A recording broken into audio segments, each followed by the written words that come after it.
고생이 많으십니다. 또 한 분의 열사가 돌아가셨습니다. 마음이 아픕니다. 7, 80년대 죽음들이 다시 지금 또 일어난다는 것에 울분을 감추지 못합니다. 오늘 제가 여러분들한테 드릴 짧은 강연은 한미일 군사동맹에 관한 얘기입니다. 생각보다 심각합니다. 생각보다 이미 많이 진행되어 있습니다. 우리가 일본을 동맹국으로 가진다는 것조차 아무렇지도 안 되는 세상을 아무렇지도 않게 생각하는 정부를 가지고 있습니다. 우리의 운명을 바꿀 수 있습니다. 오늘 그 실체를 여러분들에게 말씀드리고자 합니다. 여러분들이 잠시 후에 본행사를 할 때는 좀 격렬하게 하시고 지금은 좀 차가운 머리를 가지고 여러분들이 이게 어떻게 돌아가는지 눈부릅뜨고 보셔야 합니다. 지금 그림을 보십시오. 한반도를 중심으로 아시아가 여러분들 잘 알다시피 빨간 모양으로 되어 있는 것이 바로 중국의 1대1로입니다. 그리고 파란 get으로 보이는 것이 바로 미국의 인도태평양 전략입니다. 이것이 아시아에서 부딪히고 있습니다. 대만과 동중국해와 남중국해와 더불어서 한반도가 다시 미국과 중국의 충돌의 지점이 되고 있습니다. 그런데 우리는 지난 정부는 이 둘을 연결시키려는 신남방 신북방 정책을 했는데 그것은 다시 말해서 대륙 세력의 중국과 해양 세력 사이의 가교로서의 우리 역할을 하자는 것이었는데 이 정부는 출발하면서 이것을 깡그리 폐기시키고 시작한 것이 바로 인도태평양 전략입니다. 인도태평양 전략이 우리나라 전략입니까?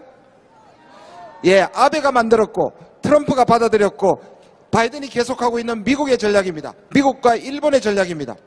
한국판 인태 전략이라고 하는 것은 새빨간 거짓말입니다. 여기에는 한국판이라는 것은 의미가 없고 미국의 전략이 우리의 전략이 되었고 우리는 해양 세력에 참여해서 대륙을 향해서 돌진하는 돌격대가 되어 있는 것입니다. 심하게 얘기하면 총알바지가 될 수 있습니다. 넘어가겠습니다. 이 시작은 바로 한국전쟁으로부터 시작됩니다. 한국전쟁이 독일이 분단된 것과는 달리 한반도를 분리시켜서 대륙 세력과 해양 세력의 완충지대를 만들었습니다. 지금 우크라이나의 인민들이 똑같은 운명에 처해 있습니다. 그때 미국이 만든 것이 뭐냐? 미일동맹과 한미동맹입니다. 그런데 이것을 삼각동맹이라고 불렀어요. 왜 출발부터 삼각이었을까요? 두 개의 변밖에 없는데 하나의 변은 실제로 존재하지 않았습니다. 미국이 일본의 전범 때문에 차마 저 변을 연결시키지 못했습니다. 그런데 이제 이것을 연결시키려 하고 있습니다. 언제부터? 이미 1980년대 시작됐습니다. 다음 보시겠습니다.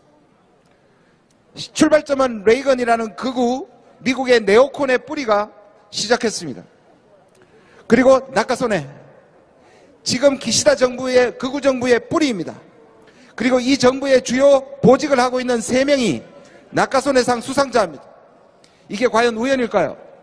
그리고 당시에 한국의 대통령은 전두환이었습니다. 이 3자가 한미일 동맹을 만들려다가 냉전이 끝나면서 실패했습니다. 두 번째, 아들 부시 대통령이 9.11 이후에 한미일을 묶으려고 다시 시도합니다. 그때 고이즘이란 다시 이 기시다 정부의 뿌리라고 할 수 있는 우익입니다. 미국과 일본은 죽이 맞았는데 우리 노무현 정부가 이것을 거부했었습니다. 그래서 실패했습니다. 다음 보시겠습니다. 바로 바이든, 지금 3번째로 한미일을 동맹으로 만들려고 하고 있습니다. 어이없게도 미국의 민주당이 인권과 민주주의를 중시한다는 바이든 정부가, 민주당 정부가 앞장서고 기시다와 윤석열 정부가 만들려고 하고 있습니다. 이거 우리 굉장히 심각하게 봐야 합니다. 다음 보겠습니다.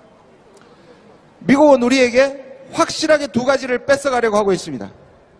하나는 작년에 바이든 대통령이 와서 133조 1000억 달러를 투자한 한국의 제조업 경쟁력을 통째로 가져가려 하고 있습니다. 그게 바로 경제안보라는 이름으로 그렇게 시작되었습니다. 다른 하나는 조금 전에 말씀드린 한미일 유사동맹의 실주라, 이거는 미국의 수건이고 기시다가 하고 그리고 윤석열이 지지하고 있는 지금 당면한 가장 큰 문제라고 저는 생각합니다. 넘어가겠습니다. 한미일 동맹으로 가는 출발점은 작년 11월에 동남아에 있었던, 여러분 기억하실 겁니다, 프놈펜 선언이라고 얘기하는 겁니다. 제가 그때 한 라디오 쇼에 나가서 이렇게 말했습니다. 저게 발표된 그 다음날 제가 아침에 나가서 이렇게 얘기했습니다. 어제 한국의 미래를 결정할, 그것도 매우 부정적으로 비관적으로 몰고 갈 수 있는 소름 끼치는 선언이 나왔다. 그게 바로 프놈펜 선언입니다. 이게 한미일 동맹의 시작이었고, 그때 언론은 아무도 데리고 가지 않았습니다. 그 현장에 언론은 없었습니다. 밖으로 발표된 8개의 항이 있었지만 그것보다 훨씬 더 중요하게 3정상은 이미 한미일을 안보협력이라는 이름으로 동맹으로 몰고 가려고 했습니다. 그리고 한 달 후 일본에서는 일본의 안보 법안을 바꿉니다. 본격적으로 일본의 재무장을 선언합니다.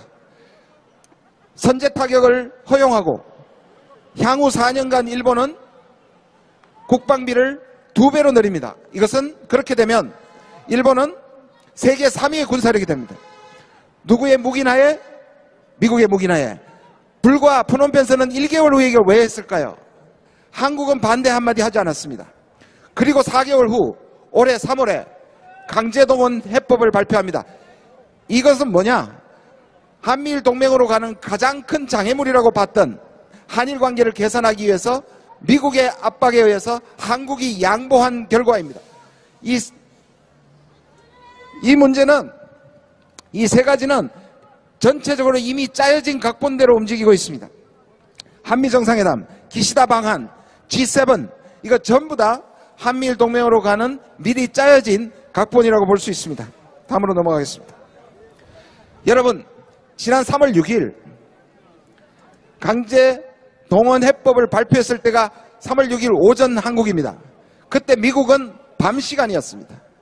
그런데 거의 실시간으로 미국의 3명이 성명을 발표합니다. 대통령 바이든, 국무장관 블링컨, 그리고 주한 미국 대사가 거의 실시간으로 반응을 내는데, 특히 두 번째 보시면요, 블링컨이 어떻게 얘기하느냐를 한번 제가 읽도록 하겠습니다.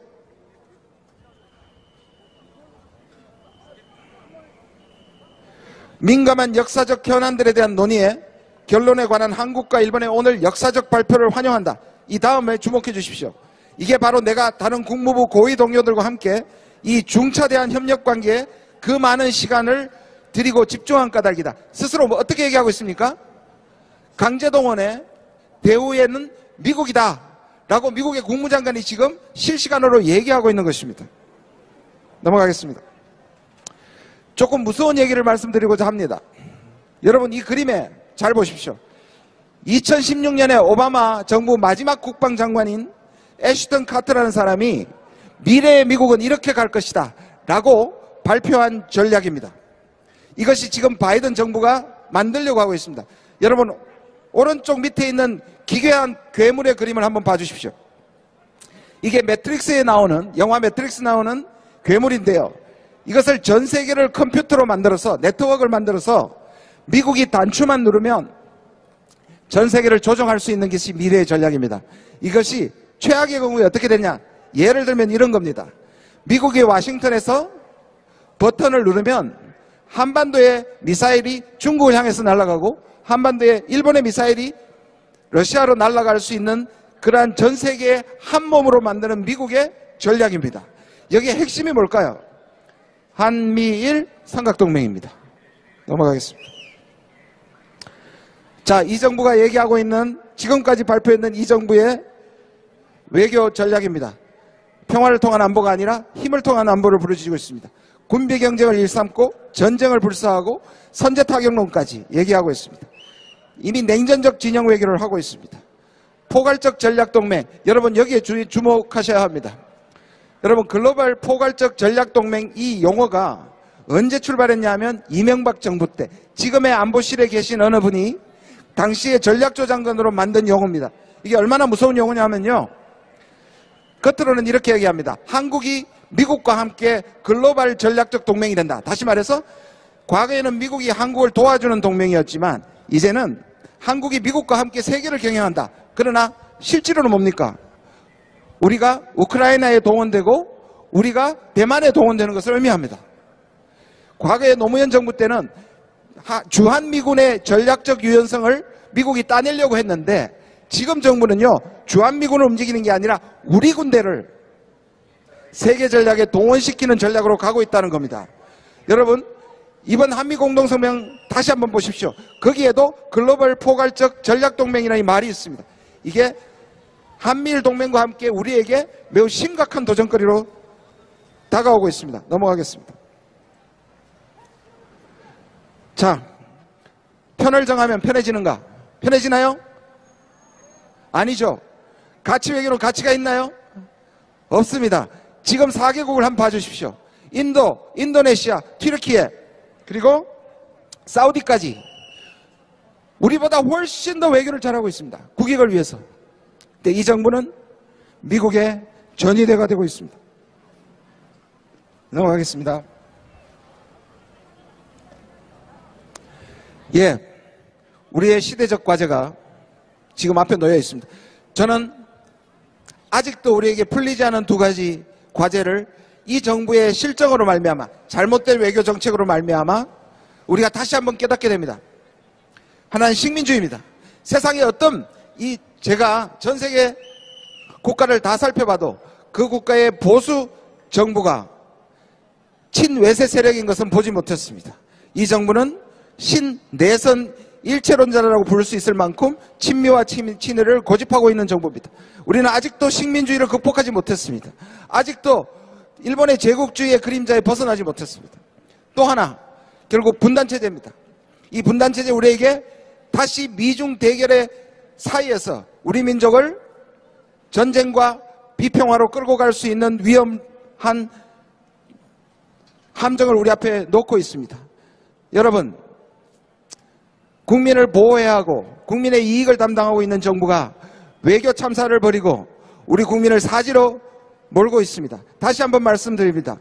이 정부는 외교를 하고 있는 것이 아니라 전쟁을 하고 있습니다. 여러분, 한 가지 희망적인 상황을 말씀드리고자 합니다. 마지막으로, 여러분, 미국이 한국을 호구로 보다가 처음으로 긴장한 국면이 있습니다. 한국은 절대로 반미 정서가 생길 수 없다고 했었는데 언제부터 신경을 썼느냐? 바로 효순 미선 사건 이후로입니다. 미국이 우리 국민의 움직임에 긴장하기 시작했습니다. 그리고 촛불을 미국이 긴장하면서 바라봤습니다. 최근에 이 정부가 중국에 대해서 한중 관계를 망칠 뻔했습니다. 중국이 대한국 정책을 재검토하기 시작했습니다. 한국에 대해서 강경책을 주장하는 반대편에서 뭐라고 얘기했냐면 한국도 중국도 한국을 하나로 보지 않기 시작했다. 뭐냐 하면 시민과 이 정부는 시민의 지지를 받지 않는 정부라는 결론이 나왔다는 겁니다.